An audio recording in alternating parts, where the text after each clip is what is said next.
मरने के बाद कई दिनों तक धरती पर रहती है आत्मा। ये सवाल बहुत लोगों के मन में आया होगा, जिसका जवाब आज इस वीडियो में मिल जाएगा। दोस्तों, मृत्यु को परम सत्य कहा जाता है, क्योंकि कुछ हो ना हो, जिस किसी ने पृथ्वी पर जन्म लिया है उसकी मृत्यु तो निश्चित है। लेकिन मृत्यु से जुड़ा सच शायद ही किसी को पता होगा, और वो है आत्मा का सच। जी हाँ, कई सारे लोगों के मन में आत्मा को लेकर कई सारे सवाल आते हैं। जहाँ कोई ये सोचता है कि आत्मा शरीर से निकलकर कहाँ जाती है, तो कभी कोई ये सोचता है कि वह कितने दिनों तक पृथ्वी लोक पर रहती हैं। और भी इसी तरह लोगों के कई सारे सवाल आत्मा से जुड़े हुए हैं, जिसके जवाब ढूंढने के लिए लोग सालों से कोशिश कर रहे हैं। पर आपको ज्यादा टेंशन लेने की जरूरत नहीं है, क्योंकि आज की इस वीडियो में आत्मा से जुड़े कई सारे सवाल मैं आपको इस वीडियो में बताने वाली हूँ, जिन्हें सुनकर आप भी हैरान हो जाएंगे। और ये सारे सवाल उपनिषद, गरुड़ पुराण, शिव पुराण तथा भगवत गीता में बताए गए हैं, इसीलिए वीडियो के अंत तक बने रहना। दोस्तों, वेद पुराण और भगवत गीता के अनुसार आत्मा अजर अमर है। आत्मा एक शरीर धारण करती है। जन्म और मृत्यु का समय व्यतीत होने पर उसे छोड़कर चली जाती है। फिर वह किसी और शरीर को धारण करती है। किसी आत्मा के जीवन का यह चक्र कब तक चलता रहता है? जब तक कि उसे मोक्ष नहीं मिल जाता। यह आत्मा सभी के अंदर है, मनुष्य ही नहीं, पशु पक्षी जीव जंतु में भी। आत्मा के 3 रूप हैं: जीवात्मा, प्रेतात्मा और सूक्ष्मात्मा। जीवात्मा वो है जो भौतिक शरीर में वास करती है। इस आत्मा का जब शरीर में वास होता है तब उसे प्रेतात्मा कहते हैं। वही यह आत्मा जब सूक्ष्मतम शरीर में प्रवेश करती है तब उसे सूक्ष्मात्मा कहते हैं। सूक्ष्मात्मा ही आत्मा का वास्तविक स्वरूप मानी जाती है। कहने का मतलब यह है कि आत्मा हमेशा एक शरीर के साथ होती है। एक शरीर को छोड़कर दूसरे शरीर को धारण करने के बीच के समय वह एक सूक्ष्म शरीर में रहती है। जब आत्मा कोई शरीर छोड़ती है तो वह ज्योति स्वरूप बाहर आती है। अब सवाल यह है कि शरीर के साथ यदि आत्मा नहीं मरती तो वह फिर कहाँ जाती है? जब किसी की मौत हो जाती है तब स्थूल शरीर से अलग होकर आत्मा फिर अपने सूक्ष्म शरीर में प्रविष्ट कर जाती है।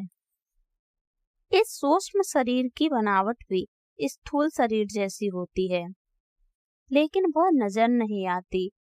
इसका आकार इतना सूक्ष्म होता है कि मरने के बाद खुद आत्माएं भी इसे अनुभव कर पाती हैं। कुछ ही आत्माएं इसे देख पाती हैं। पुराणों के अनुसार इसीलिए मरने के बाद किसी व्यक्ति को लगता है कि उसका शरीर कितना हल्का हो गया है। हालांकि जिसकी मौत होती है उसे यह समझने में काफी समय लग जाता है कि वह मर चुका है। वह काफी समय अपने शरीर के आसपास ही मंडराता रहता है। अपने छोड़े गए शरीर के आसपास एकत्र लोगों से वह कुछ कहना चाहता है, लेकिन उसकी आवाज किसी को सुनाई नहीं देती। वह परेशान हो जाता है। वह चलता फिरता है, अपने हाथ पैर भी हिलाता है। वह मानता ही नहीं कि वह मर चुका है। उसे लगता है कि वह शायद सपना देख रहा है। उसका यह भ्रम तब मिटता है जब वह फिर से अपने शरीर में घुसने का प्रयास करता है, लेकिन उसमें सफल नहीं हो पाता। जब तक शरीर का अंतिम संस्कार नहीं कर दिया जाता तब तक जीव उसके आसपास मंडराता रहता है।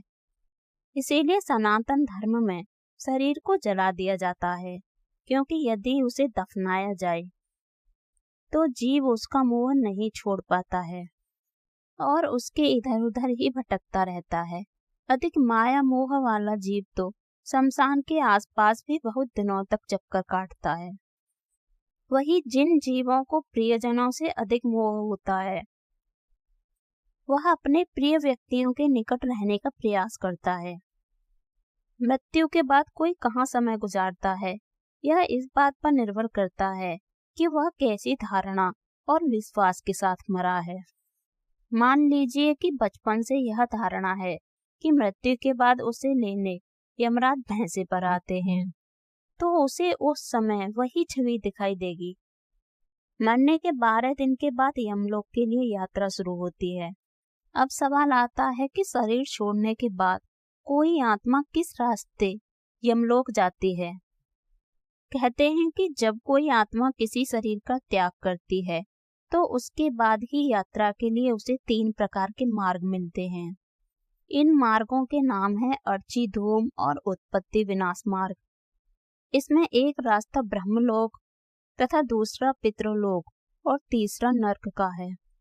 किसे किस मार्ग से जाना है यह उसके कर्मों से तय होता है।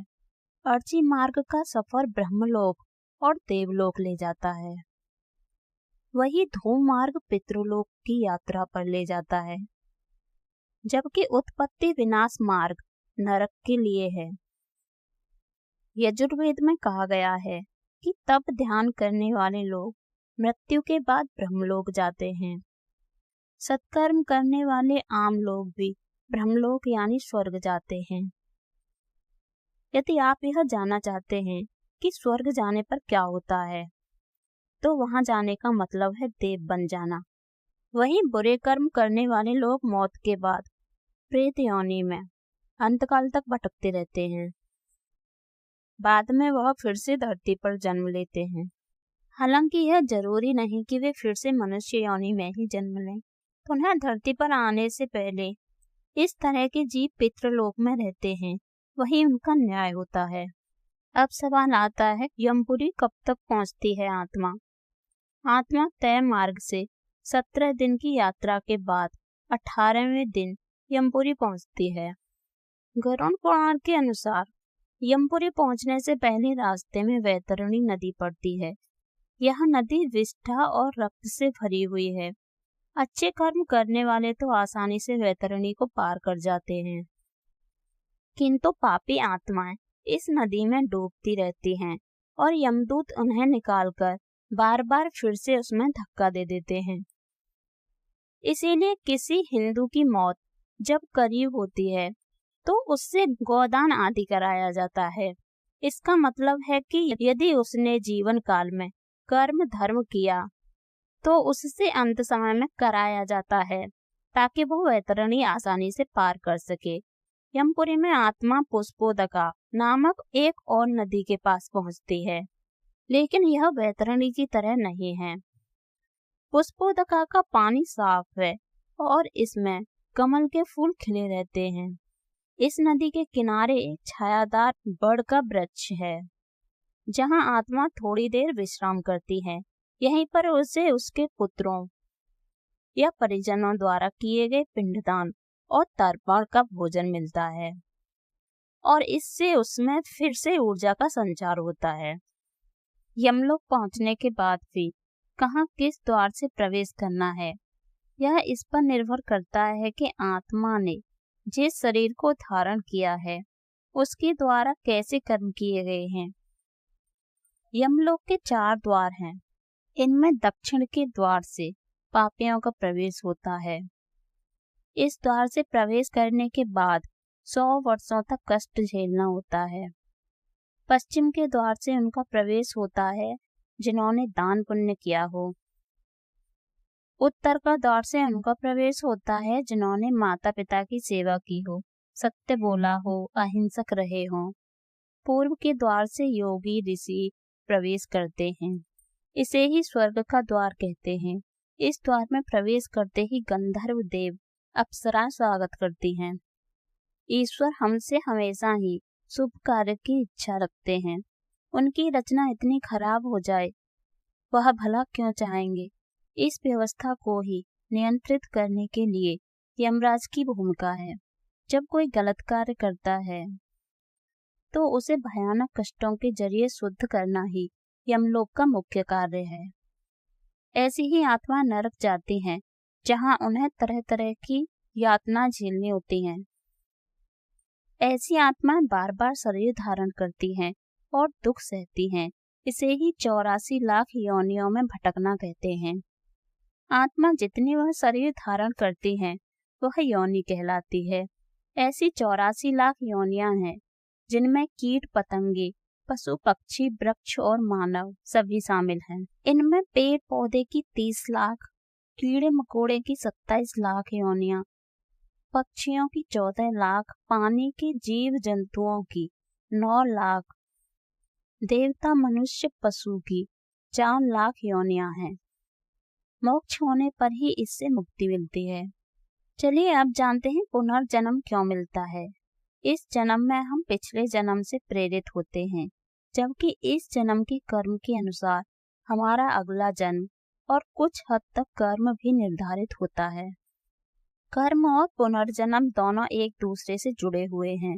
कर्मों के फल को भोगने के लिए पुनर्जन्म होता है और पुनर्जन्म के कारण फिर नए कर्म संग्रहित होते हैं। इसे यूं समझिए कि मनुष्य अपने जन्मों के कर्मों के फल का भोग करता है, जिससे वह उनसे मुक्त हो जाता है। इन भोगों से अनुभव प्राप्त करके वह नए जीवन में इनके सुधार के उपाय करता है, जिससे बार बार जन्म लेकर वह पूरे सुधार के साथ मोक्ष को प्राप्त होता है। इसीलिए हमें हर स्थिति में अच्छे ही कर्म करने चाहिए। वीडियो अच्छी लगी हो तो मेरे चैनल को सब्सक्राइब कीजिए।